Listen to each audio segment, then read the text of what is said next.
CEW 102 की कक्षा में आपका स्वागत है।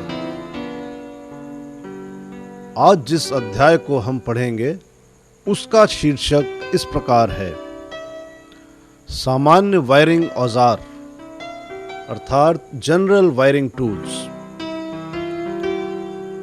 वायरमैन को अपने काम के लिए अच्छी गुणवत्ता वाले औजारों की आवश्यकता होती है तथा अच्छे औजारों से काम करने पर काम की गति व कार्य की गुणवत्ता भी अच्छी मिलती है।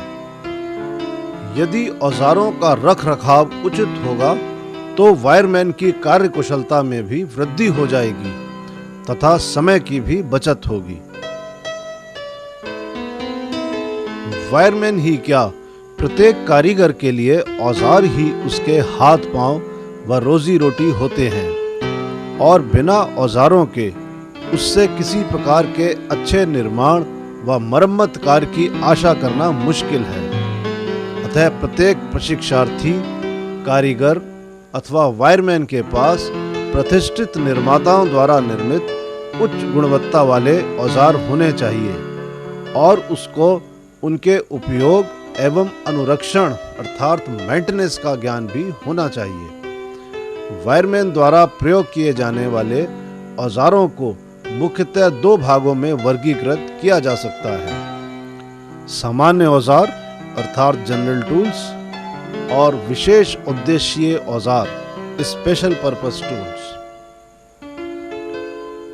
इस अध्याय में हम सामान्य औजारों का अध्ययन करेंगे।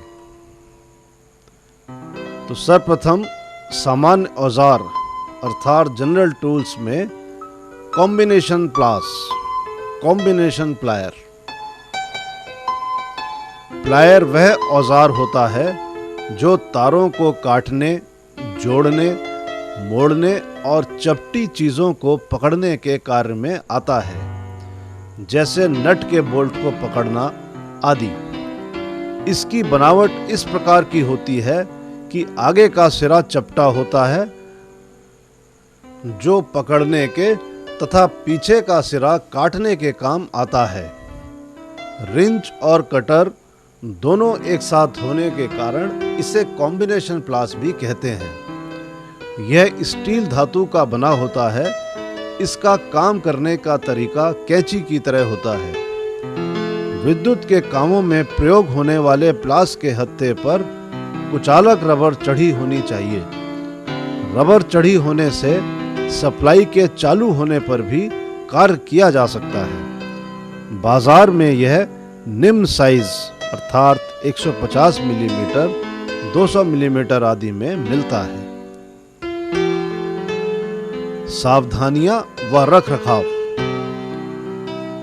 कॉम्बिनेशन प्लायर से किसी चीज को ठोकना नहीं चाहिए। प्लायर के पुराने होने पर केवल घूमते हुए हिस्से पर ही तेल डालना चाहिए। प्लायर से ज्यादा गर्म चीजें नहीं पकड़नी चाहिए, इससे इंसुलेशन खराब होने का डर रहता है।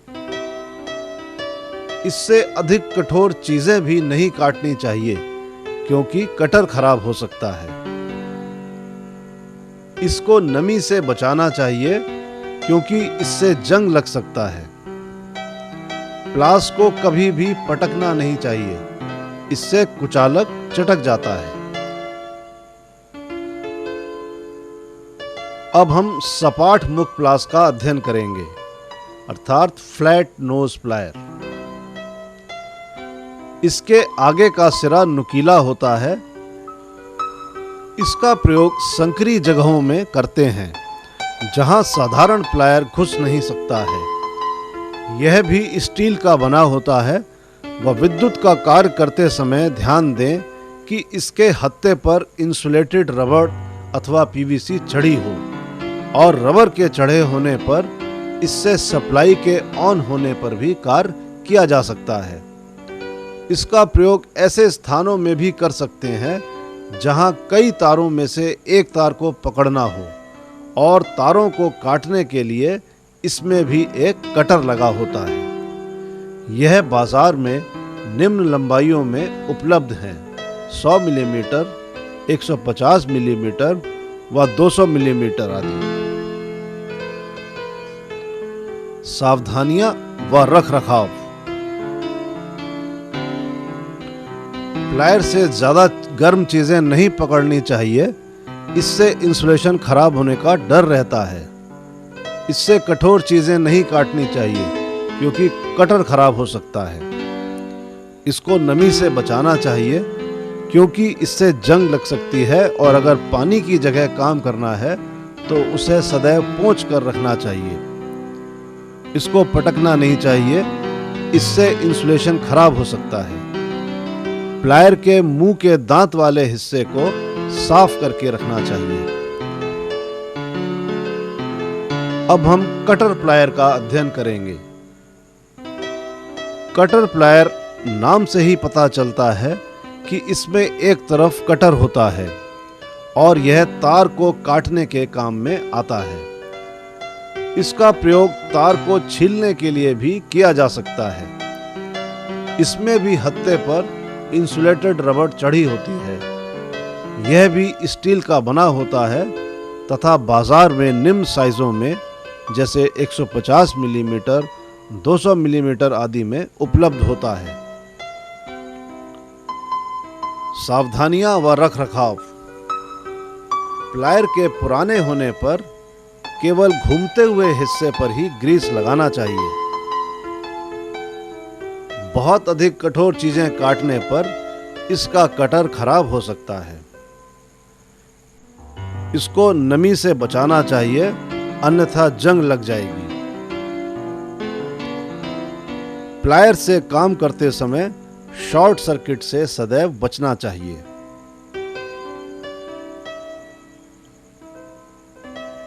अब हम स्क्रू ड्राइवर्स अर्थात पेचकस का अध्ययन करेंगे। इसकी बनावट को 3 भागों में बांट सकते हैं। सबसे ऊपरी सिरे पर हैंडल तथा मध्य में रॉड होती है। सबसे नीचे काम करने का सिरा होता है। हैंडल लकड़ी, प्लास्टिक, रबर या किसी अन्य कुचालक पदार्थ का बना होता है। इसका निचला सिरा कठोर धातु का होता है, जिससे पेंचों को कसने या ढीला करने में कम घिसता है। लंबाई के आधार पर इसका प्रयोग अलग अलग स्थानों पर करते हैं। यह निम्न साइजों में जैसे 75 millimetre, 100 millimetre, 150 millimetre, 250 millimetre, 300 millimetre आदि में उपलब्ध हैं। इसके अलावा कुछ अन्य प्रकार के पेंचकस भी आते हैं जो विभिन्न आकारों के पेंचों में प्रयोग में लाए जाते हैं, जैसे 4 मुंह वाला पेंच अर्थात स्टार फिलिप्स टाइप आदि को कसने व खोलने के काम में आते हैं। यह 2 प्रकार के होते हैं, फिक्स व फोल्डिंग। सावधानियां व रख रखाव। ऐसा पेचकस प्रयोग में नहीं लाना चाहिए जिसका हैंडल हिल रहा हो। पेचकस से कभी भी फर्मर चीजल का कार्य नहीं करना चाहिए। इसके हत्थे को किसी भारी चीज से नहीं ठोकना चाहिए। पेचकस पेच के साइज के अनुसार सही साइज का प्रयोग करना चाहिए, जो पेच के खांचे में ठीक तरह से बैठ जाए।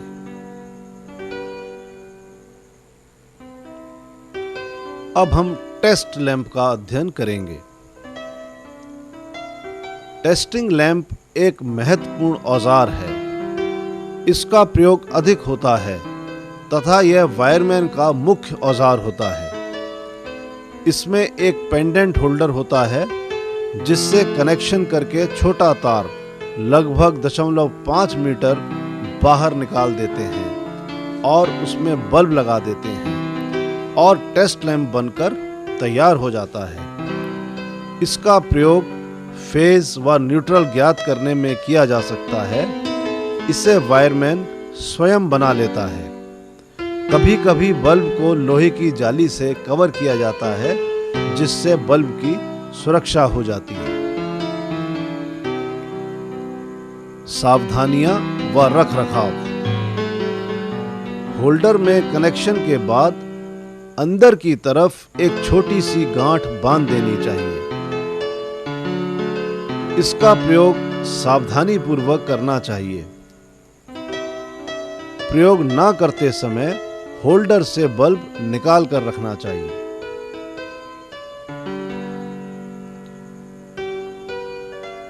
अब हम हैंड सॉ अर्थात लकड़ी की आरी का अध्ययन करेंगे। इस आरी का प्रयोग लकड़ी की चीजों को काटने के काम में किया जाता है, जैसे लकड़ी की बैटन, लकड़ी का बोर्ड, राउंड ब्लॉक आदि। इसमें एक स्टील का ब्लेड होता है जिसमें दांते बने होते हैं और स्टील की पत्ती के ऊपर लकड़ी या प्लास्टिक की मुठिया लगी होती है। इसमें हैंडल के पास का भाग चौड़ा और आगे का भाग संकरा होता है। सावधानियां व रख रखाव। यदि आरी का हैंडल ढीला है तो उसे प्रयोग में नहीं लाना चाहिए। यदि लकड़ी में कील लगी हो तो उसे आरी से नहीं काटना चाहिए। समय समय पर इसके दांतों को तेज करते रहना चाहिए तथा कुछ दांतों को साइड में झुका देना चाहिए। इसे भी जंग से बचाना चाहिए। प्रयोग में ना लाने पर इसमें थोड़ी सी ग्रीस लगाकर रखना चाहिए। इसे कभी भी उल्टा प्रयोग नहीं करना चाहिए। हैकसॉ। इसके 4 भाग होते हैं: फ्रेम, हैंडल, नट व ब्लेड। जो फ्रेम होता है वो लोहे का बना होता है और हैंडल लकड़ी का बना होता है। फ्रेम के दोनों तरफ ब्लेड को निर्धारित करने के लिए स्क्रू लगे होते हैं, जिससे नट की सहायता से ब्लेड को कसते हैं। ब्लेड स्टील का बना होता है। इस आरी से हम लोहे के बोल्ट, लोहे की चादर, लोहे की पत्ती, जीआई पाइप व अन्य लोहे की वस्तु काट सकते हैं। यह 200 मिलीमीटर, 250 मिलीमीटर तथा 300 मिलीमीटर साइजों में मिलती है। सावधानियां व रख रखाव। इससे अधिक जल्दी नहीं काटना चाहिए। यह पूरा लोहे का होता है, अतः इसे भी जंग से बचाना चाहिए। ब्लेड के दांते हैंडल से बाहर की ओर होने चाहिए। काटते समय इसे सदैव सीधा रखना चाहिए। पीछे की तरफ काटते समय थोड़ा उठा लेना चाहिए। आगे की तरफ ले जाते समय ही दबाव डालना चाहिए। ब्लेड लगाते समय ब्लेड नट की सहायता से ही टाइट करना चाहिए। अब हम फर्मर चीजल अर्थात चौरसी का अध्ययन करेंगे। ये लकड़ी को छीलने तथा किसी लकड़ी की मोटी परत को खुरचने के काम में प्रयोग आती है। इसका हत्था लकड़ी का होता है।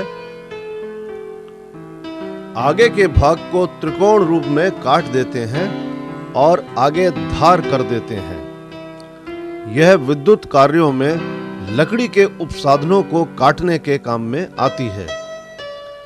यह इन साइजों में बाजार में मिलती है: 6 millimetre, 12 millimetre, 18 millimetre, 25 millimetre, 30 millimetre व 35 मिलीमीटर आदि। सावधानियां व रख रखाव। इसे पेचकस की तरह प्रयोग नहीं करना चाहिए। इसे कील लगे हुए स्थानों पर भी प्रयोग नहीं करना चाहिए। इसे कभी भी हैंडल के बिना इस्तेमाल नहीं करना चाहिए। काम करते करते यह खराब हो जाती है, अतः समय समय पर इसे वाटर स्टोन पर घिसना चाहिए। इसे मैलेट से ठोकना चाहिए। इसके हत्थे के ऊपर तथा नीचे लोहे की रिंग डाल देनी चाहिए, जिससे लकड़ी का हत्था फटता नहीं है।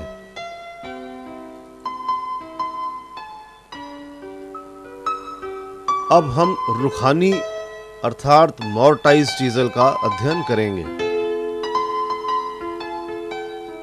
यह खास तौर पर लकड़ी पर छेद करने के काम में आती है। इसकी बनावट फर्मर चीजल से अलग होती है। यह फर्मर चीजल से पतली होती है। यह इन साइजों में मिलती है, 1/4 इंच से लेकर 1 इंच तक। सावधानियां व रख रखाव। इसे कभी भी पेचकस की तरह प्रयोग नहीं करना चाहिए। इसे कील की जगह प्रयोग नहीं करना चाहिए।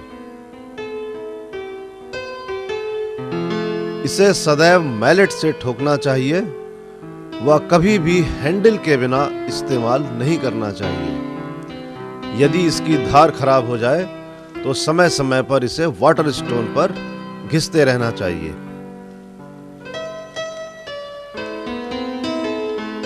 अब हम हाथ का बर्मा अर्थात हैंड ड्रिल मशीन का अध्ययन करेंगे। इसके 6 भाग होते हैं: हैंडल, क्रैंक, गियर, चक, जबड़े और बिट। हैंडल पकड़ने के काम आता है, गियर क्रैंक को सेट करने के काम आता है तथा जहां बिजली ना हो वहां पर लकड़ी में छोटे सुराख करने के काम में यह मशीन प्रयोग में लाई जाती है। इसमें छोटे साइज के कई बिट लगाए जा सकते हैं। यह 6 मिलीमीटर साइज में बाजार में उपलब्ध रहती है। सावधानियां व रख रखाव। कमजोर और छोटी बिट पर ज्यादा दबाव नहीं डालना चाहिए। ड्रिल को वस्तु से लंबवत रखना चाहिए। छेद करने से पहले निशान लगा लें। बड़ा छेद करने के लिए हो सके तो पहले पतला छेद करें, फिर सही बिट लगाकर बड़ा छेद करें। छेद करते समय कंपन या झटका महसूस हो तो ड्रिल से छेद नहीं करना चाहिए। छेद करने के पश्चात ड्रिल को निकालने के लिए मशीन को उल्टी दिशा में घुमाना चाहिए। बिट को मशीन में मजबूती से कसना चाहिए। घूमते हुए सभी भागों में तेल डालना चाहिए तथा गियर में ग्रीस लगानी चाहिए। अब हम फ्लैट कोल्ड चीजल अर्थात छेनी का अध्ययन करेंगे। यह कठोर धातु जैसे कार्बन स्टील की बनी होती है। इसके सबसे आगे सिरे को कठोर कर देते हैं। दीवारों और छतों में छेद करने व नालियां बनाने के लिए इसका प्रयोग किया जाता है। कार्यों के अनुसार यह अलग अलग साइज की हो सकती है। इसका आगे का भाग 30 डिग्री से 45 डिग्री तक निर्धारित करते हैं। यह कार्यों के अनुसार कई साइज में बाजार में उपलब्ध रहती है। सावधानियां व रखरखाव। इसको काम करने वाले स्थान पर सही तरह से रखना चाहिए। लोहा काटते समय कटाई के स्थान पर थोड़ा सा तेल लगाना चाहिए जो कूलेंट का कार्य करता है। यदि इसका आगे का सिरा मोटा हो तो इसे वाटर स्टोन पर घिसकर इसकी धार को तेज करना चाहिए तथा इसकी सही कोण पर घिसाई करनी चाहिए। प्रयोग में लाते समय इसके सिरे पर तेल या ग्रीस नहीं लगी होनी चाहिए।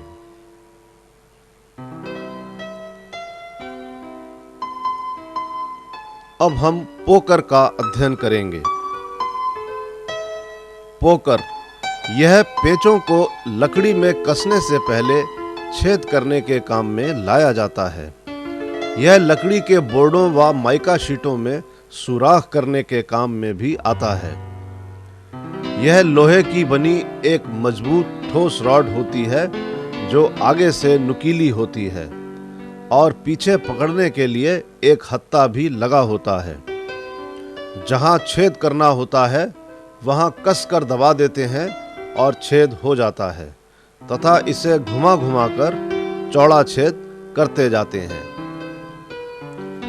यह इस साइज में बाजार में उपलब्ध रहता है, 150 मिलीमीटर गुणा 6 मिलीमीटर।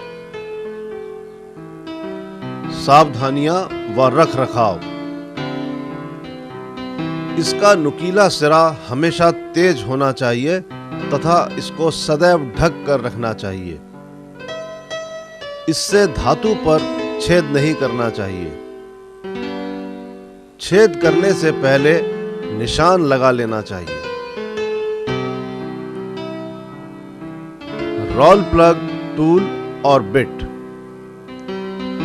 यह औजार बहुउपयोगी है और इसका प्रयोग ऐसी जगह करते हैं जहां ड्रिल मशीन आसानी से छेद नहीं कर पाती, वहां यह आसानी से छेद कर देता है।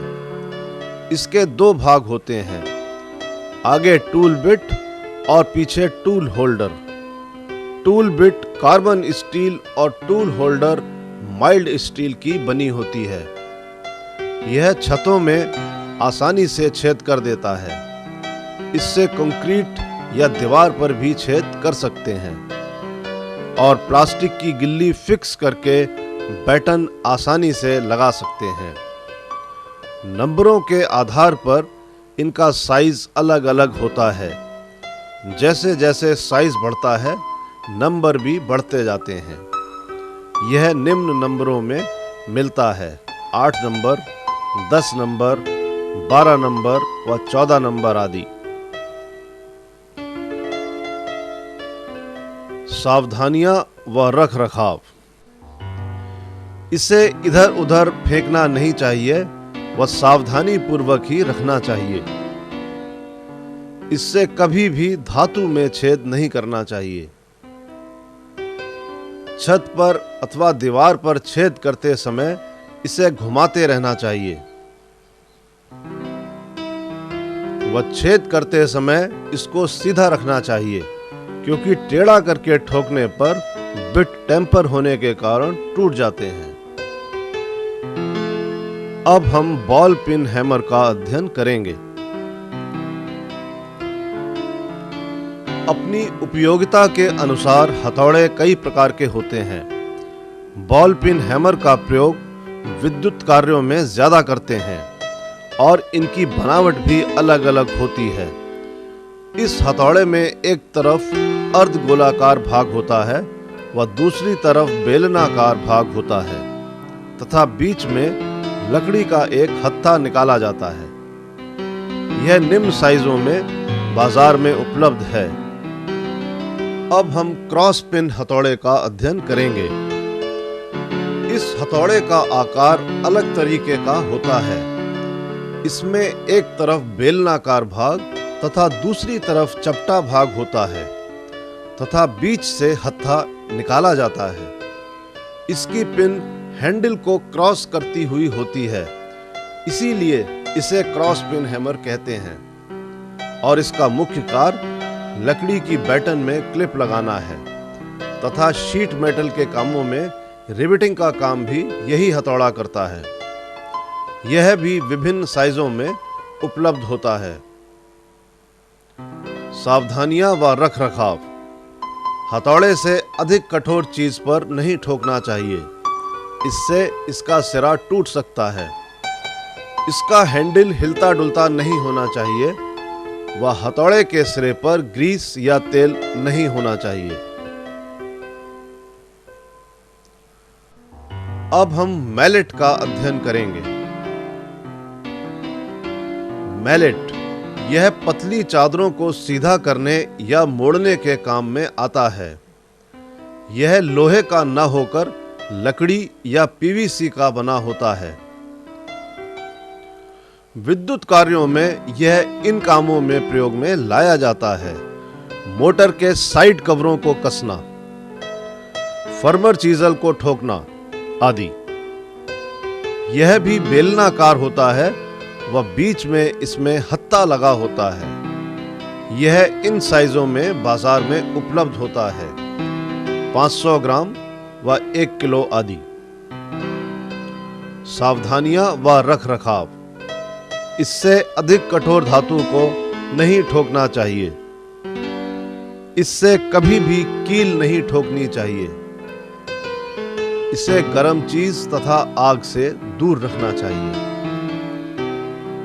अब हम मेजरिंग टेप अर्थात फीते का अध्ययन करेंगे। यह फ्लेक्सिबल स्टील का बना हुआ होता है और इसमें सेंटीमीटर और फीट के निशान अंकित होते हैं। इसका प्रयोग लंबाई इत्यादि नापने के लिए किया जाता है। यह 2 मीटर व 3 मीटर के साइज में बाजार में उपलब्ध होते हैं। सावधानियां व रख रखाव।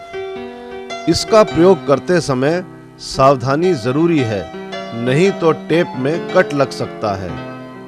इसके फीते को मोड़ना नहीं चाहिए। अब हम न्योन टेस्टर का अध्ययन करेंगे। यह देखने में पेचकस की ही भांति होता है। यह फेस की जांच करता है।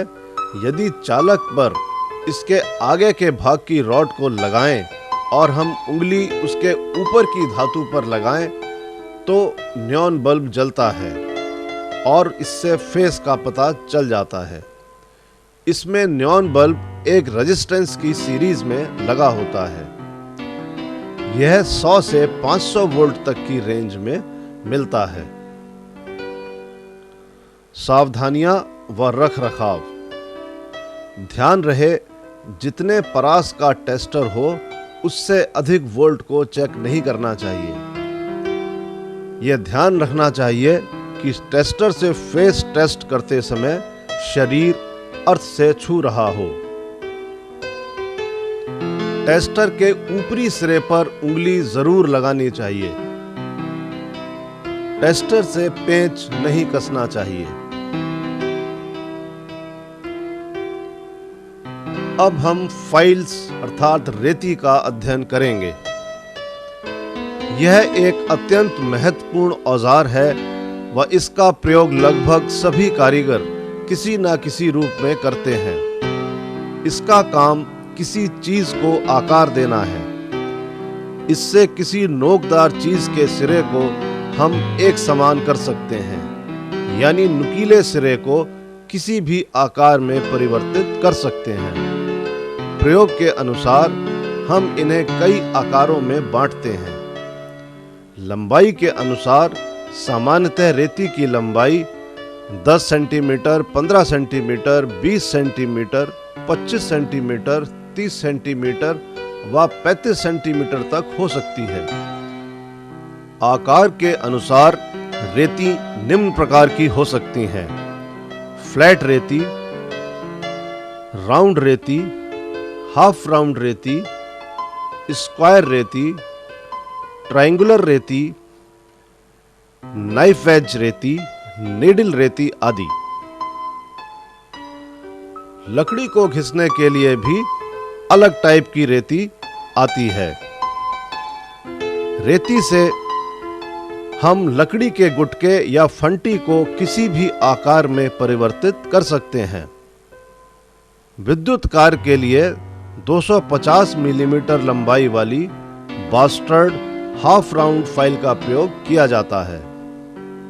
इसके अतिरिक्त 250 मिलीमीटर लंबाई वाली रास्प कट फाइल, त्रिकोणी फाइल एवं राउंड फाइल की भी आवश्यकता होती है। सावधानियां व रख रखाव। इससे किसी चीज को ठोकना नहीं चाहिए। यह सदैव साफ करके रखनी चाहिए। अब हम इलेक्ट्रीशियन चाकू का अध्ययन करेंगे।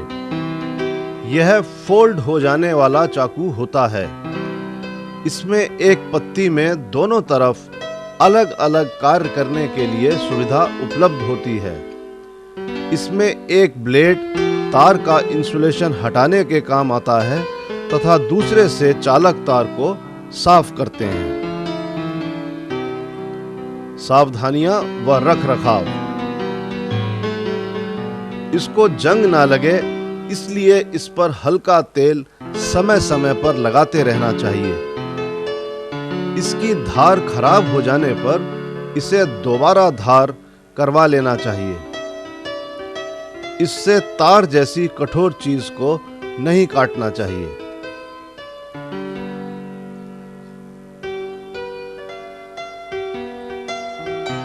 सारांश। आज इस अध्याय में हमने सामान्य औजारों की जानकारी प्राप्त की तथा यह भी जाना कि वायरमैन के लिए किन जरूरी औजारों की आवश्यकता होती है।